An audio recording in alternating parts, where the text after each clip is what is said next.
La situation financière est un élément clé de la relation entre votre maître d'œuvre instanté et les artisans. Chaque artisan, donc le bordereau peut gérer jusque 20 artisans, en général on a besoin de 1, 2, voire 5 entreprises pour des projets de moyenne envergure. Cet élément, cette situation financière, vous en avez une par artisan. Elle va permettre de rappeler les bases, rappeler les montants qui ont été signés, de montrer le montant actuel, de montrer les plus-values et les moins-values. On va voir dans la vidéo comment ces éléments évoluent en fonction de l'avancement du chantier. Elle nous donne, là-haut, je n'ai pas pensé à vous en parler, mais c'est un élément extrêmement important. Ici, vous avez l'information de combien de temps il reste sur l'assurance de l'entreprise qui là est l'entreprise appelée test. Sachez qu'il ne suffit pas que l'entreprise soit assurée au premier jour du chantier. Il faut que l'assurance court tout le long du chantier jusqu'à la date de réception.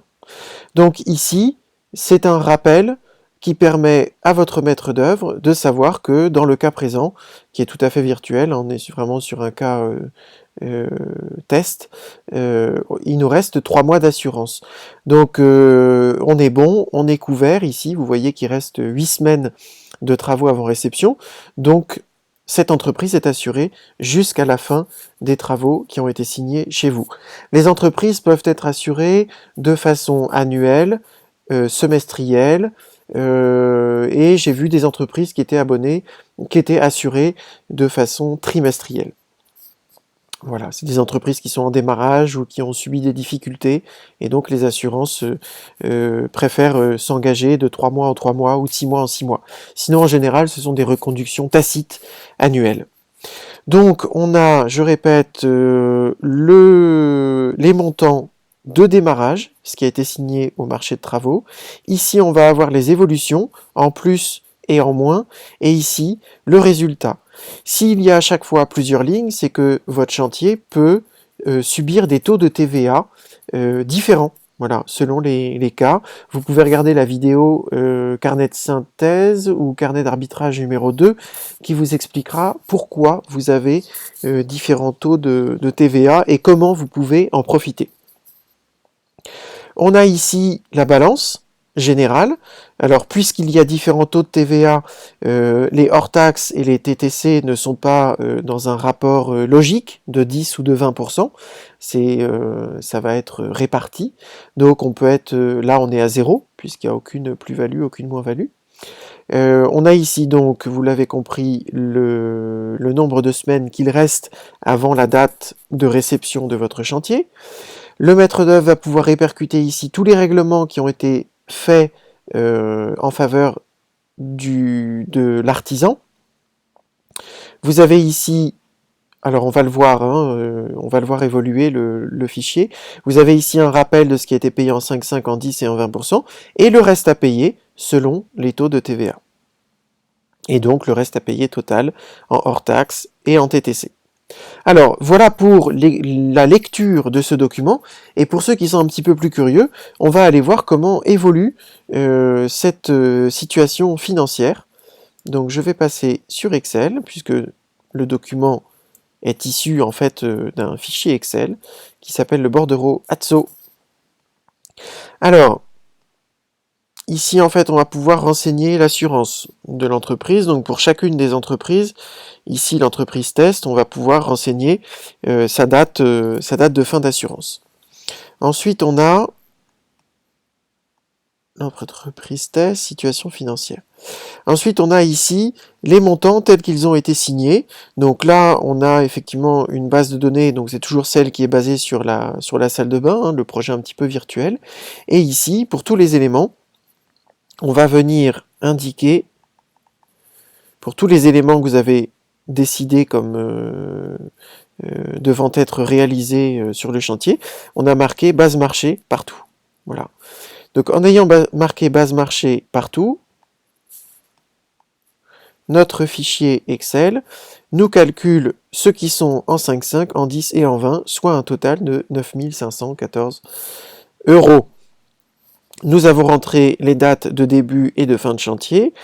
Nous avons fait un ordre de service. Alors, un ordre de service, il est ici. Il répercute tous les montants par lot technique. Et on va appliquer un acompte qui va être ici, donc les 30%, bon je ferai une vidéo rien que pour l'ordre de service. Sachez que l'ordre de service, c'est ce qui dit à l'entreprise, vous pouvez démarrer les travaux. Le devis n'est pas suffisant. Voilà. Pour démarrer des travaux, un maître d'ouvrage accompagné d'un maître d'œuvre instanté pour le coup, le devis n'est pas suffisant, il va y avoir un devis, un marché de travaux, un ordre de service, le formulaire de TVA et toute une autre série de documents qui sont de la responsabilité de votre maître d'œuvre qui vont être nécessaires et suffisants pour démarrer le chantier en bonne et due forme. Donc ici, on a le montant qui se répète selon les taux de TVA, donc on le retrouve dans la situation financière.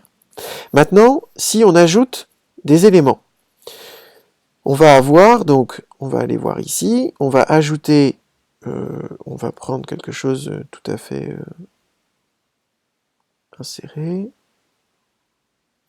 Donc, on est toujours, alors on va dire qu'on est toujours dans la salle d'eau.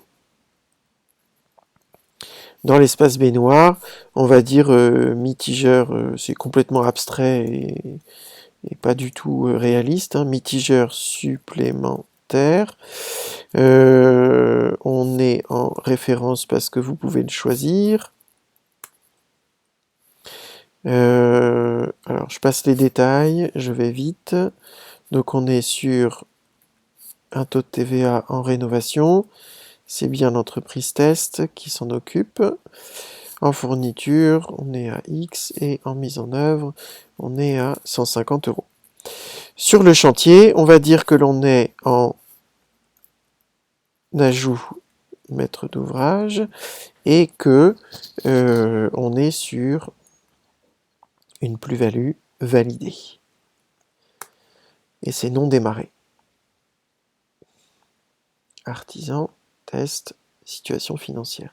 On retrouve nos 150 € hors taxe à 10%, et donc on a ici le détail de la plus-value. Ça va fonctionner exactement sur le même principe pour les moins-values. Si vous avez besoin en fin de chantier, parce qu'en fait un chantier c'est pas tout à fait une science exacte, vous signez pour un montant, il va se trouver pendant le chantier qu'on va ajouter des choses, mais qu'on va aussi en supprimer. Donc vous pouvez avoir le détail des plus-values ici. On actualise le tableau croisé dynamique, pour ceux qui connaissent, on est sur Excel, mais on se rend compte que beaucoup de gens le connaissent, ce croisé dynamique. Voilà, donc ici on a le détail qui dit que dans la salle d'eau, pour l'espace baignoire, il y a eu un ajout d'un mitigeur. Voilà. Donc on a exactement le même fonctionnement pour les moins-values. Ici, du coup, on a le nouveau montant du chantier, donc 9 514 plus 150 moins 0 égale 9 664, la nouvelle répartition de la TVA. Si le chantier avance, évidemment, la date fait que le nombre de semaines avant réception va diminuer. Ensuite, ici, vous avez les règlements. Donc ça, c'était l'acompte à la signature. Voilà.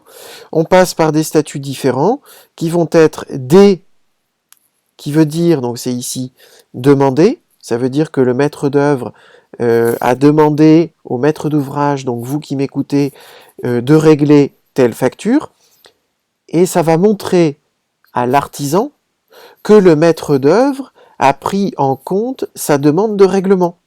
Il faut bien comprendre qu'un chantier ne tient pas l'ambiance d'un chantier, et donc sa réussite, tient beaucoup plus sur le rapport humain que sur la technique. Si votre maître d'œuvre a préparé le chantier de façon précise et que vous l'avez suivi sur ces différentes étapes pour préparer le chantier, il n'y a pas de raison que ça se passe mal pendant le chantier au niveau technique. Par contre, le plus important pendant un chantier, c'est les rapports humains. Et si l'artisan voit que le maître d'œuvre ou l'architecte a pris en compte sa demande, écoute l'artisan, alors l'artisan va être dans de bonnes dispositions pour écouter le maître d'œuvre. Donc ces éléments que vous avez sous les yeux permettent d'illustrer les rapports humains qu'il se passe entre les trois parties, entre les trois acteurs principaux d'un chantier, le maître d'ouvrage, vous, celui qui fait les chèques pour payer le chantier, l'architecte ou le maître d'œuvre et le ou les artisans. Voilà. Donc ici, on montre à l'artisan que l'on a demandé les fonds auprès du maître d'ouvrage. Ensuite, on montre à l'artisan que le maître d'ouvrage a bien validé la demande de fonds. Et enfin, et c'est là que vous allez voir les éléments en dessous évoluer, l'artisan a récupéré le chèque ou le virement et c'est bien passé sur son compte. Donc on va voir ici que vous avez, vous, réglé 2854 € en 10%, qu'il reste, et on va voir ici, qu'il reste 330 en 5,5, 4979 en 10 et 1500 en 20%. Alors, petite remarque, vous voyez que ici on est à 29,5. C'est le règlement que vous avez fait à l'entreprise. On a vu tout à l'heure sur l'ordre de service qu'il y avait une demande d'acompte de 30%. Oui, mais c'est 30% sur le montant du chantier de base, celui qui a été signé à la base. Or, on vient de rajouter un mitigeur à 150 €. Donc le montant du chantier n'est plus de 9500, mais de 9600. Et donc, votre règlement qui était basé sur les 9500 est maintenant basé sur les 9600. Donc, la réalité, c'est que ce que vous avez réglé à l'entreprise correspond à 29,5% du montant actuel du chantier qui est de 9664 €. Alors, comment on va faire pour la suite ? On va continuer, par exemple, l'entreprise a réalisé tout ce qui était taxé à 20%. Alors, on va pouvoir faire un acompte, une facture numéro 2, puisque pour l'acompte, il y a eu une facture numéro 1. On va être à 20% de TVA. On va mettre les 1500 € et on va dire que c'est réglé. Voilà. Donc il y a bien les 1500 € qui ont été réglés en 20%, qui apparaissent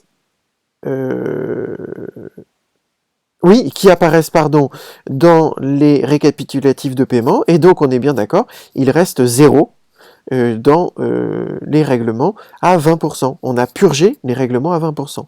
Maintenant, il reste 4979 en 10%, donc on peut ajouter un règlement, une facture. Alors ça peut être réglé également dans la facture numéro 2. On peut dire que l'entreprise a réalisé pour 1000 € de taxation à 10%, donc on va dire R. Donc au total, il a été réglé 3854, et il reste pour les 10% 3979. Donc comprenez que ce document, qui va évoluer en fonction du chantier, en fonction de l'évolution du chantier, nous rappelle les montants qui ont été signés à la base, les évolutions, et vous pouvez nous demander les détails des plus-values et des moins-values, vont nous montrer le montant actuel du chantier avec sa nouvelle répartition selon taux de TVA, la balance du chantier, est-ce qu'on est à plus, est-ce qu'on est à moins, les différents règlements par artisan, hein, ce document, je vous le rappelle, vous en avez un par artisan, les totaux par taux de TVA que vous avez réglés, le montant, enfin le taux d'avancement du règlement, et enfin le reste à régler pour chacun des taux de TVA. Voilà, si vraiment vous avez d'autres questions, n'hésitez pas à vous tourner vers votre maître d'œuvre instanté, et nous vous souhaitons une bonne route sur votre chantier, et n'hésitez pas bien à poser des questions par mail. Par mail, c'est important que vous les posiez par mail à votre maître d'œuvre, parce que du coup il a le temps d'y réfléchir. Les textos, les coups de fil, C'est bien, c'est rapide, c'est direct, mais le souci, c'est que ça passe aux oubliettes. Donc pensez bien à poser vos questions par mail à votre maître d'œuvre. Excellent chantier à vous!